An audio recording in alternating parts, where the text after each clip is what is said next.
Assalamualaikum warahmatullahi wabarakatuh.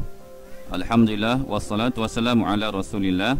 Pada kali ini saya ingin berkongsi kepada para pendengar berkaitan dengan satu tajuk di dalam hukum tajwid, iaitu idgham ma'al ghunnah. Idgham ma'al ghunnah. Idgham ma'al ghunnah artinya dari sudut bahasa ialah iaitu idgham memasukkan sesuatu ke dalam sesuatu. Ma'al ghunnah pula bererti beserta dengung. Erti idgham ma'al ghunnah dari sudut ilmu tajwid ialah kita memasukkan huruf yang pertama yang bertanda sukun ke dalam huruf yang kedua yang berbaris dan menjadi kedua-duanya huruf yang bertanda sabdu dari jenis huruf yang kedua. Huruf idgham ma'al ghunnah hanya ada 4 sahaja, iaitu huruf ya, huruf nun, huruf mim dan huruf waw. Cara bacaan idgham ma'al ghunnah iaitu kita memasukkan serta membaca dengan dengung yang sempurna pada kadar 2 harakat. Bagaimana cara untuk kita mengenal idgham ma'al ghunnah? Untuk kita mengenal idgham ma'al ghunnah iaitu apabila kita berjumpa di dalam ayat-ayat Al-Quran huruf nun bertanda sukun atau tanda tanwin yang berjumpa selepasnya salah satu daripada huruf-huruf yang 4 ini, iaitu huruf ya atau huruf nun atau huruf mim atau huruf waw. Kita lihat pula pada contoh bagi hukum idgham ma'al ghunnah, iaitu nun bertanda sukun atau tanwin yang berjumpa dengan huruf ya. Lihat pada contoh yang pertama, iaitu pada huruf yang bergaris dan berwarna merah. Ini adalah idgham ma'al ghunnah, iaitu kita perlu masukkan dan membaca dengan dengung kadar 2 harakat. Bunyi huruf nun kita masukkan ke dalam huruf ya, maka kita akan baca begini: ayyafqahuhu, ayyafqahuhu. Sekiranya kita membunyikan nun mati atau nun bertanda sukun dengan jelas, maka kita telah membaca dengan cara yang salah. An yafqahuhu, an yafqahuhu. Bacaan begini adalah salah kerana kita telah membunyikan nun bertanda sukun dengan jelas. Sedangkan idgham ma'al ghunnah kita kena masukkan huruf nun ke dalam huruf ya dan didengungkan satu pada kadar 2 harakat.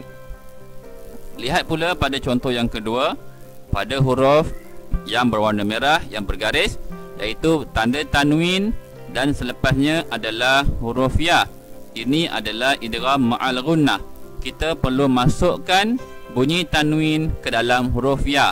Maka kita akan baca begini: hisaban yasira, hisaban yasira. Bunyi tanwin tidak jelas kerana kita telah masukkan bunyinya ke dalam huruf yang kedua, iaitu huruf ya pada kadar 2 harakat. Lihat pula pada contoh seterusnya, iaitu nun bertanda sukun atau tanwin selepasnya huruf nun. Lihat pada contoh yang pertama, lihat pada huruf yang berwarna merah dan bergaris, iaitu nun bertanda sukun, selepasnya pula adalah huruf nun. Maka kita kena masukkan huruf yang pertama, iaitu nun, ke dalam huruf yang kedua, iaitu huruf nun juga. Maka kita akan baca dengan dengung kadar 2 harakat. Kita akan baca lan nadkhulaha, lan nadkhulaha. Lihat pula pada contoh yang kedua, iaitu tanda tanwin selepasnya huruf nun. Ini juga adalah idgham ma'al ghunnah. Kita perlu memasukkan bunyi tanwin ke dalam huruf nun pada kadar dengung 2 harakat. Kita akan baca amilatun nasibatun, amilatun nasibah pada kadar 2 harakat dengung. Lihat pula pada contoh nun bertanda sukun atau tanwin selepasnya huruf mim. Lihat pada contoh yang pertama, pada huruf yang bergaris dan berwarna merah, iaitu nun bertanda sukun, selepasnya adalah huruf mim. Maka kita kena masukkan huruf yang pertama, iaitu huruf nun, ke dalam huruf yang kedua, iaitu huruf mim, dan didengungkan pada kadar 2 harakat. Kita akan baca begini. Amman yasha. Amman yasha. Lihat pula pada contoh yang kedua, iaitu pada huruf yang berwarna merah yang bergaris, tanda tanwin pada huruf nun akan dimasukkan ke dalam huruf yang kedua, iaitu huruf mim. Maka bunyi tanwin tidak jelas kedengaran. Kita akan baca begini. Bisultanim mubin. Bisultanim mubin.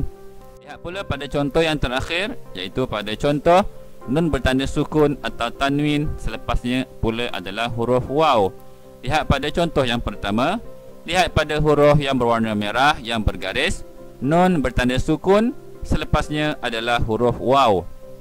Maka kita kena baca dengan memasukkan huruf nun ke dalam huruf waw.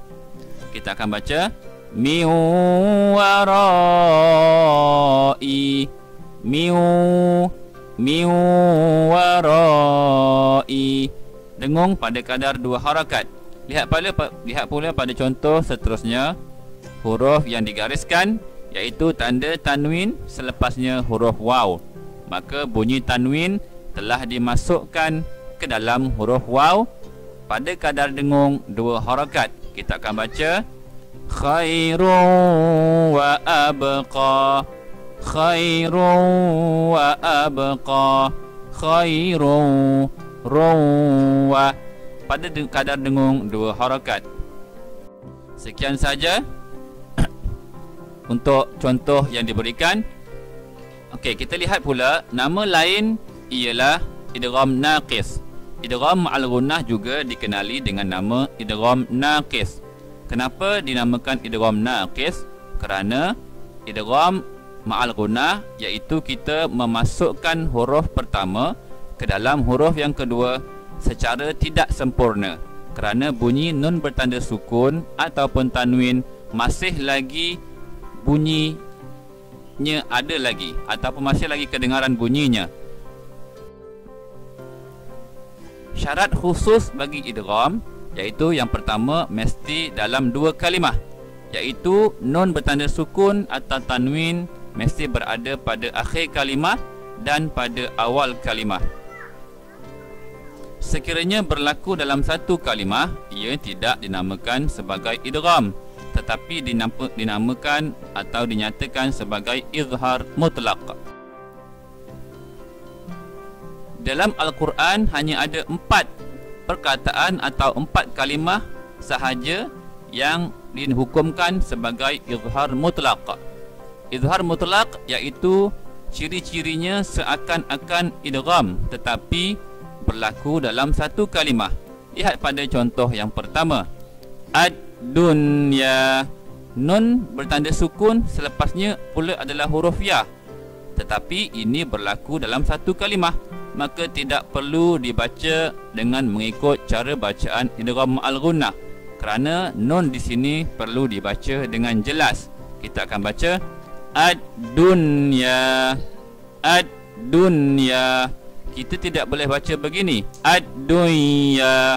Ad-dunya. Bacaan begini salah, kerana ianya berlaku pada satu kalimah dan ini tidak dinamakan idgham ma'al gunnah tetapi izhar mutlaq. Nun bertanda sukun perlu dan mesti dibaca dengan jelas. Ad-dunya. Lihat pula pada contoh yang kedua. Nun bertanda sukun, selepasnya huruf ya, kita kena baca dengan jelas. Bunyanun. Bunyanun. Lihat pula pada contoh yang ketiga. Qinwanun. Qinwanun. Nun bertanda sukun, selepasnya huruf waw, tidak perlu didengungkan kerana nun mati pada satu kalimah yang berjumpa dengan huruf waw dinamakan izhar mutlaq. Dan yang terakhir ialah sinwanun. Sinwanun. Nun bertanda sukun dibaca dengan jelas, tidak perlu didengungkan kerana ini dalam satu kalimah, tidak berlaku dengung dan tidak dinamakan sebagai idgham ma'al ghunnah kerana idgham ma'al ghunnah diwajibkan atau disyaratkan berlaku dalam dua perkataan, bukan satu perkataan. Sekian saja perkongsian berkaitan idgham ma'al ghunnah. Mudah-mudahan dapat difahami dan diingati serta diperhatikan dalam bacaan Al-Quran. Sekian, Assalamualaikum warahmatullahi wabarakatuh.